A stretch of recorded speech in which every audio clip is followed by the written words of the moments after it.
Знаете ли вы, кто такие ведьмы? Известно ли вам, что в древние времена к ведьмам было особое отношение? Слышали ли вы о том, что каждое полнолуние ведьмы собираются на свой шабаш? Смотрите видео до конца, и вы узнаете все о ведьмах и их колдовских чарах, а также о том, существуют ли они сегодня. Вы готовы? Нет. Тогда смотрите внимательно в мой магический шар и... Поехали!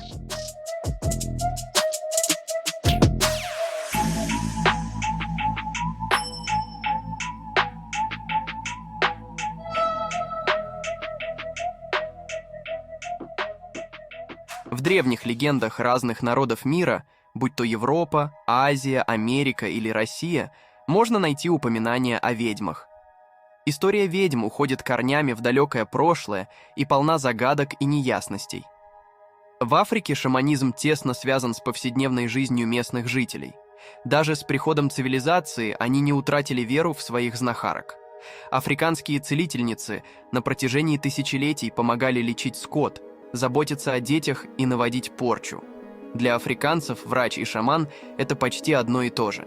К таким людям относились с осторожностью, их не всегда уважали, но и без причины не беспокоили. На Руси до принятия христианства волхвов и ведьм глубоко уважали, считая их мудрыми советчиками и целителями. Ведуньи часто давали советы князьям, защищали слабых, помогали женщинам во время родов и даже управляли погодой. Однако с приходом европейских традиций на русскую землю отношение к колдуньям изменилось. Их начали преследовать и уничтожать, как это происходило в Европе в период Инквизиции. Тогда тысячи невинных женщин были сожжены на кострах, обвиненные в связях с дьяволом. Достаточно было доноса от соседа, чтобы через несколько дней состоялась публичная казнь. Одиноких красивых девушек с рыжими волосами могли убить без суда и следствия. Страх перед ведьмами в Европе был настолько велик, что привел к массовым расправам. В Европе со временем магические традиции стали известными по всему миру, несмотря на то, что в прошлом колдуньи подвергались гонениям. В Японии же ведьм называли омидо или омидзи, они пользовались почетом и уважением. Политические деятели не предпринимали серьезных шагов, не строили новых зданий и не заключали браки без консультации самеда. В отличие от европейских стран, в Японии ведьмы всегда были могущественными положительными персонажами. Они скрывались под масками жриц, ведуней, знахарок и целительниц, но это не влияло на отношение к ним людей. Интерес общества к чародейкам во всех времена был столь же велик, сколь и страх перед ними.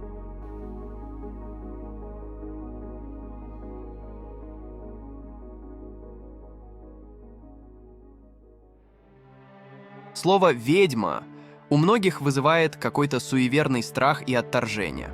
Однако изначально оно имело совершенно иное значение. Если углубиться в этимологию, то ведьма состоит из двух частей – ведать и знать, и мать, женщина.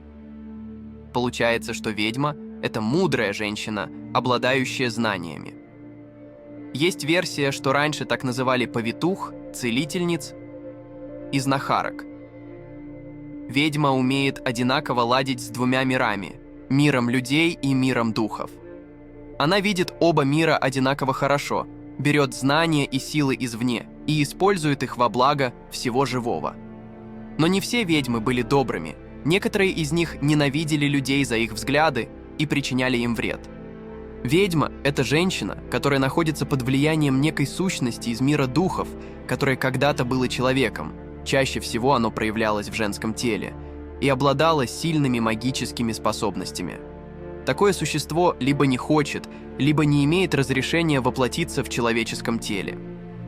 Связь с этим духом передается по роду, родовые ведьмы, или случайно подходящей для этого молодой женщине от умирающей ведьмы, наученные или невольные ведьмы. Прирожденная ведьма относится к категории ведьм, которым паранормальные способности передаются по наследству через одно поколение. Обученной ведьмой считалась представительница той категории ведьм, которые проходили обучение у других более сильных ведьм или изучали магию самостоятельно по книгам.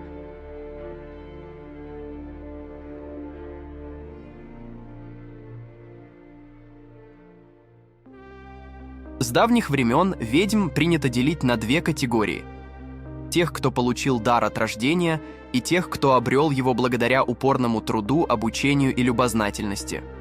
Прирожденная ведунья появляется на свет в семье, где подряд рождается 7 девочек, или является незаконно рожденной в 3-м поколении. Кроме того, она может быть дочерью известной ведьмы. Европейцы верили, что если беременная женщина случайно проглотит уголек во время приготовления пищи на последнем месяце беременности, то ее ребенок родится с даром ведьмовства. Также считалось, что дети, рожденные ценой жизни матери, тоже обладают сверхъестественными способностями. Особо религиозные христианки не выходили из дома, когда их живот уже был заметен под платьем, поскольку верили, что ребенка могут проклясть, и он станет колдуном по достижении совершеннолетия. Второй тип ведьм появлялся, когда девочка или девушка по собственному желанию становилась ученицей опытной колдуньи. Прирожденная чародейка считалась более сильной и могущественной, способной исправить причиненный вред, что было не под силу той, кто обучалась при жизни. В целом же существует столько же разных типов ведьм, сколько и самих ведьм. Расскажу подробнее о 3 самых известных.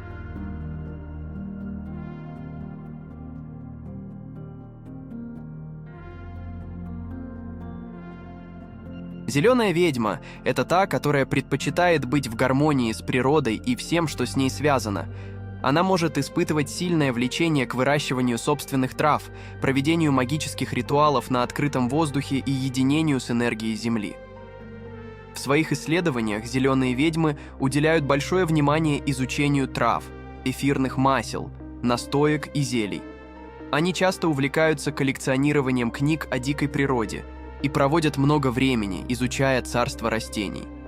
Зеленые ведьмы часто отмечают колесо года, которое состоит из 8 шабашей, посвященных смене времен года. Их ритуалы могут включать благодарение земле, празднование сбора урожая или почитание духов природы. В своей магической практике зеленые ведьмы используют инструменты, которые они сделали сами или получили от природы. Жезлы из опавших ветвей, алтарные ткани, окрашенные растительными красками, камни и кристаллы, собранные лично. Путь зеленой ведьмы непростой.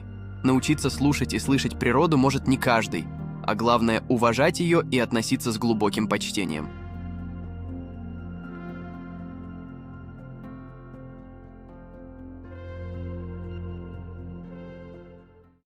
В отличие от стереотипных представлений, белая ведьма не летает на метле, не посещает шабаш и не выполняет другие подобные действия.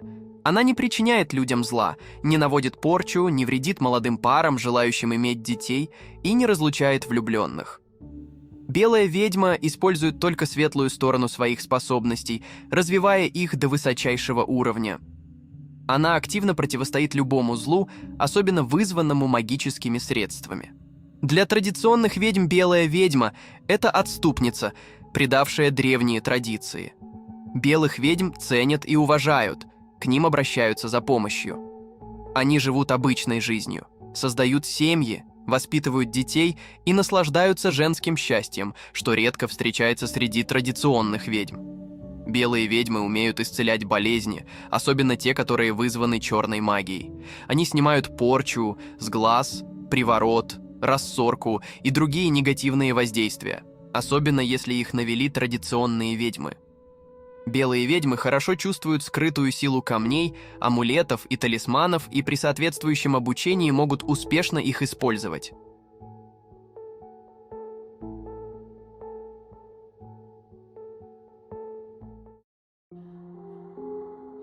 Черная или темная ведьма – это та, которая владеет запретными видами колдовства и использует черную магию в своих целях. Она стремится к власти и готова манипулировать людьми ради собственной выгоды. Ее колдовство направлено на подчинение других своей воле. Темная ведьма испытывает удовлетворение от наведения порчи и проклятий, и ее жертвой может стать невинный человек. Распознать черную ведьму непросто, ведь она скрывает свое ремесло и действует тайно. Однако, находясь рядом с ней, вы можете почувствовать атмосферу страха и тревоги. Слова вас загоняют в клетку.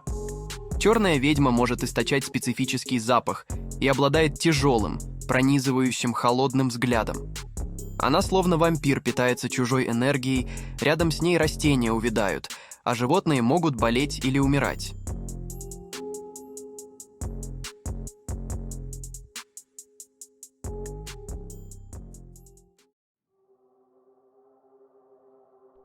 Согласно европейской мифологии, шабаш – это торжественная встреча ведьм, которая проходит по ночам и где проходят различные ритуалы, сопровождающиеся разгулом. Чаще всего шабаши устраивались на холмах или горах, иногда действо происходило на большой поляне посреди леса или в пещере. Самое главное, чтобы место было хоть и уединенное, но с большим количеством пространства. Найти тайное место встреч было непросто, поэтому все посвященные договаривались заранее. Однако случалось и так, что на шабаш мог забрести абсолютно случайный человек, совершенно не кстати оказавшийся рядом. Местом встречи славянских ведьм традиционно считалась Лысая гора рядом с Киевом. Действо начиналось ночью и заканчивалось с рассветом. Шабаши проходили несколько раз в год на Рождество, на Пасху, в Троицу или в ночь на Ивана Купала, в Благовещение. В Европе и Америке добавлялся еще День всех святых. В 1446 году появляется первое упоминание о шабаше, как раз в период инквизиции или охоты на ведьм. Как раз в это время начинаются первые суды над ведьмами. Тогда же в обществе начали распространяться жуткие слухи о существовании больших групп ведьм, которые глубокой ночью улетают на встречи с дьяволом.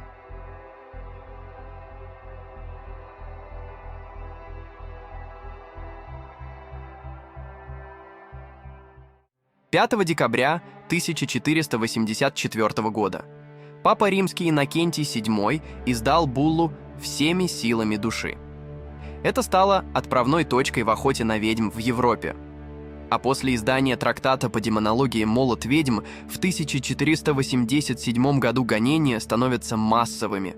Книга становится самым настоящим уголовным кодексом, на который опирались все судьи того времени. Что же в ней было особенного? Авторы потрудились на славу. Цитируя священников и богословов, они доказывали, что ведьмы и колдовство действительно существуют, а способом решения проблемы рекомендовали пытки и сожжение на костре. Пик охоты на ведьм пришелся на 16 и 17 века. В Европе шли бесконечные войны, одна политическая эпоха сменяла другую, церковь находилась на грани упадка. И во всем этом видели только одну причину – дьявола, который стремительно ворвался в жизнь людей и начал наводить свои порядки. Больше всего гонений произошло во Франции, Швейцарии и Германии в период реформации и разделения общества на католиков и протестантов, когда под шумок ловили всех, кто был хоть чем-то неугоден, и приписывали ему связь с дьяволом.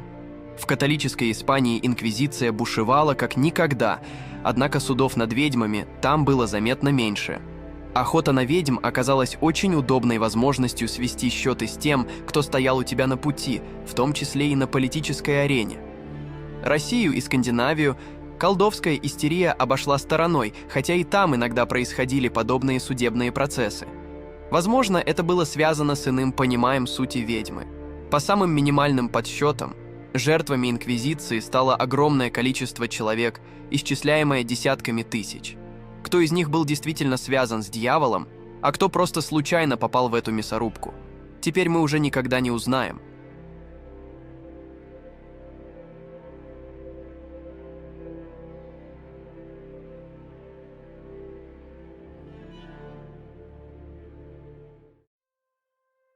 Говоря о ведьмах, нельзя не упомянуть об этом страшном процессе. В 1629 году английскими колонистами-пуританами был основан небольшой городок Салем в штате Массачусетс. Пуритане были очень верующими людьми, и любые бедствия, будь то неурожай, массовые болезни, нападения индейцев, считали проявлениями дьявола. Это было настолько серьезно, что в 1641 году была узаконена смертная казнь, в том числе за связь с темными силами. Все началось с того, что несколько девочек заболели неизвестной болезнью. Вылечить ее не смогли ни врачи, ни молитвы. И тогда доктор по имени Уильям Григс объявил, что в Бостоне был точно такой же случай, и, как оказалось, причиной неизвестной болезни стало не что иное, как колдовство. Заявление было сделано 8 февраля 1692 года. Набожные жители Салема тут же отправились на поиски того, кто навел порчу на девочек, и нашли черную рабыню по имени Титуба, завезенную в Америку с Барбадоса. Девочки рассказали, что не раз слышали от рабыни о колдовстве. Участь Титубы была предрешена. К осени в Салеме были казнены 11 человек по обвинению в связи с дьяволом. 22 сентября 1692 года состоялось последнее судебное заседание, после которого были повешены 8 ведьм. Они оказались последними. В мае 1693 года губернатор штата Массачусетс помиловал тех, кто был также обвинен в колдовстве. А спустя 4 года, в 1697 году, судебный процесс и вовсе признали незаконным и принесли извинения пострадавшим, что и делают до сих пор. Что касается того, когда же закончилась охота на ведьм, то произошло это в XVIII веке с началом эпохи Просвещения.